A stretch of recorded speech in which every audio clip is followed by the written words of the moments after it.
संजय जी, क्योंकि आपने अल्पसंख्यक और बहुसंख्यक की बात की, जब कांग्रेस पार्टी का मैनिफेस्टो भी आया तो बीजेपी ने आरोप लगाया कांग्रेस पार्टी को कि अभी भी आप वो मुस्लिम लीग वाली विचारधारा को क्यों आगे बढ़ा रहे हैं, क्यों आप अपने मैनिफेस्टो में अल्पसंख्यक केंद्रित कॉलम बना रहे हैं, इसकी क्या आवश्यकता है?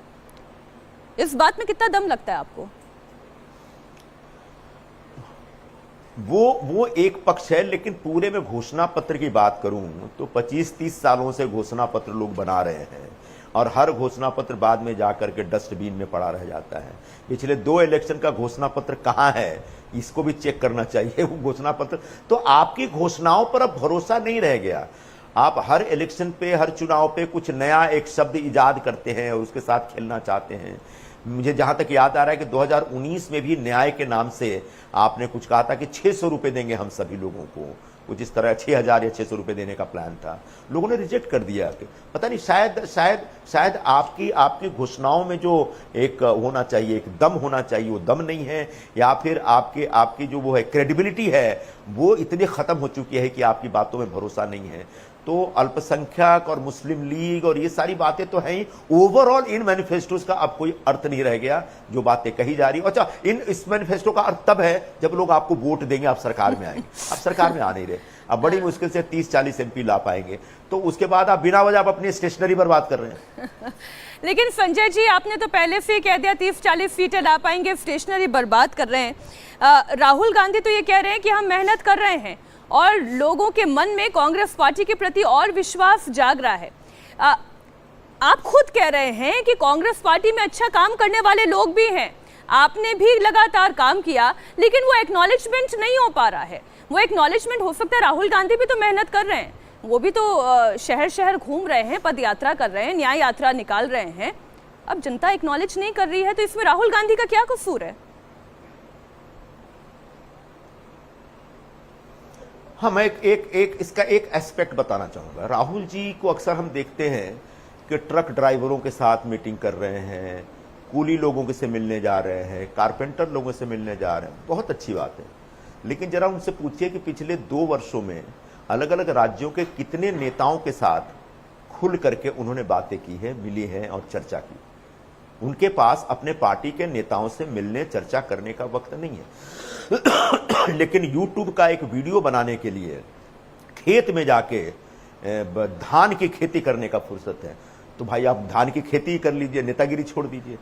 तो अगर आप पार्टी पर कंट्रोल भी करना चाहते हैं, पार्टी को शेप भी देना चाहते हैं, पार्टी पर अपनी विचारधारा थोपना भी चाहते हैं, तो कहीं ना कहीं आपका एक संवाद अपने पूरे एक नेतृत्व के साथ, देश भर के नेतृत्व के साथ होना चाहिए। वो दरअसल नहीं हो रहा है, जैसे होना चाहिए हो नहीं रहा, मिलते ही नहीं लोगों से। तो सॉरी, तो ये सारी बातें जो हैं, ये बहुत ये राजनीतिक प्रक्रिया नहीं है, ये एक बहुत खोखली किस्म की प्रतिक्रिया है। मैं नहीं कह रहा हूं कि कारपेंटर से मिलना पाप है, बिल्कुल मिलना चाहिए, कुली लोगों से बिल्कुल संवाद करना चाहिए, जो गरीब लोगों से संवाद होना चाहिए। लेकिन सिर्फ उनसे संवाद करने के बाद उसका फॉलोअप प्रोग्राम कौन करेगा? फॉलोअप प्रोग्राम करने के लिए आपको अलग अलग स्टेट के नेताओं के साथ मिलकर चर्चा करके और उसके बाद एक एक्शन प्लान बनना चाहिए। वो सब कुछ नहीं हो रहा है, सिर्फ एक दिखावा है, सिर्फ एक बताया जा रहा है कि हम इतना काम कर रहे हैं, सिर्फ बताया जा रहा है कि हम इतना काम कर रहे हैं। सच यह है कि वो काम नहीं हो रहा है, वो सिर्फ एक फोटो, मतलब जो ऑप्टिक है ना, ऑप्टिक बनाया जा रहा है। ऑप्टिक बनाने से राजनीति नहीं होती, ऑप्टिक बनाने से आप सरकार में नहीं आते, ऑप्टिक बनाने से आपको वोट नहीं मिलेगा, ऑप्टिक बनाने से एक दिन आप ट्विटर पे चमक जाएंगे, लेकिन अंततः लोगों तक जाकर के लोगों का वोट अपने तक लाने की जो प्रक्रिया है, वो प्रक्रिया मिसिंग है कांग्रेस पार्टी में इस समय, पिछले 10 वर्षों से तो मैं देख रहा हूं। अच्छा संजय जी, जो बात प्रशांत किशोर अभी कह रहे थे, आपकी भी नजर में आई होगी, अगर राहुल गांधी ये चुनाव भी हार जाते हैं, आप तो दे ही रहे हैं कांग्रेस पार्टी को 30-40 सीटें, अगर ये चुनाव भी कांग्रेस पार्टी हार जाती है, ऐसे में क्या राहुल गांधी के रिटायरमेंट ले लेने से या फिर एक ब्रेक ले लेने से क्या कांग्रेस पार्टी की स्थिति सुधर सकती है?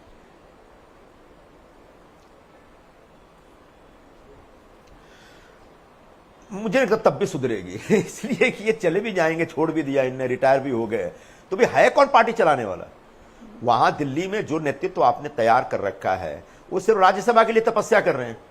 तो ऐसे तपस्वी जो सिर्फ राज्यसभा की सीट के लिए लगे हुए हैं, जिनका जमीन से कोई नाता नहीं, जो जमीन पर क्या हो रहा है उससे कोई वाकफियत नहीं है, जो जमीन पर क्या होना चाहिए इसकी कोई समझ नहीं है, जिनके पास कोई एग्जैक्ट रिपोर्ट नहीं है कि अलग अलग राज्यों की समस्याएं क्या है।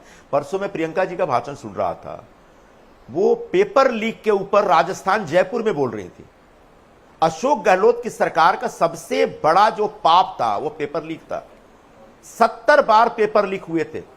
रोज जयपुर में वहां के छात्र धरना प्रदर्शन करते थे और अपोजिशन ने उसको बड़ा मुद्दा बनाया था।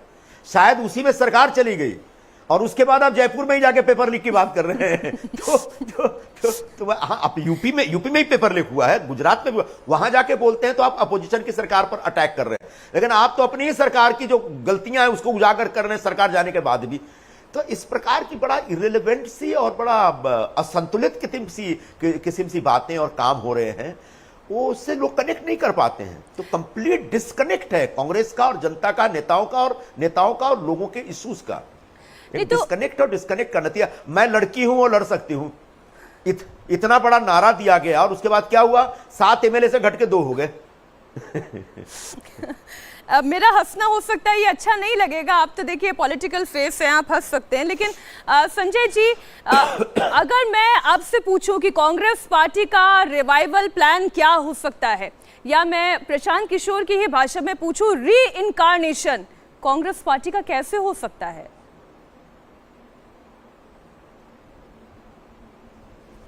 मैं अब इतना बड़ा विचारक तो नहीं हूं, लेकिन मुझे फिलहाल जो वर्तमान जो सेटअप है कांग्रेस पार्टी का, उसमें री इनकारनेशन या रिवाइवल का कोई चांस नहीं।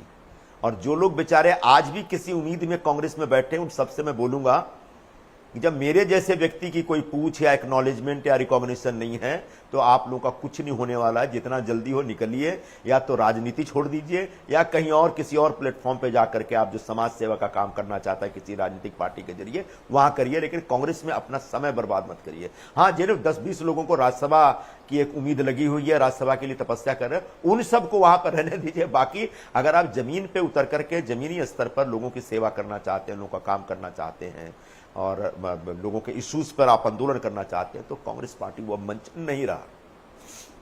संजय निरुपम जी, इंडिया टीवी को समय देने का आपका बहुत बहुत शुक्रिया।